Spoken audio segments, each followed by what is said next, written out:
nga nag-promote sa mga sustainable practices, pag-adapt sa mga technological innovations o pag-conduct sa regular inspection and intensive IEC campaigns.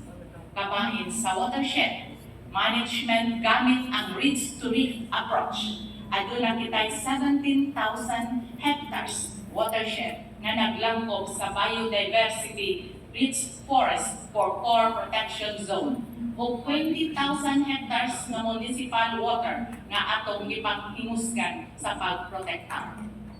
Sa timuha nga maproteksyonan ang integridad sa Daiwan Claver watershed, naghimo kita ng inaugural delineation o regular water sampling aron kanunay masusi ang kalidad sa tubig.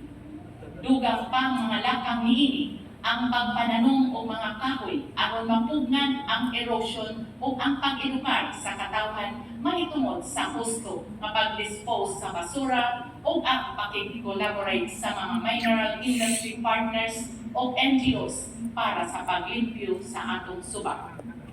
Tungod sa atong hiniusang panlikamot o pagkabana, nahimong second placer ang Daiwan River sa pinakalimpyo nga suba sa tibuok Pilipinas ubos sa Rivers for Life program sa DENR.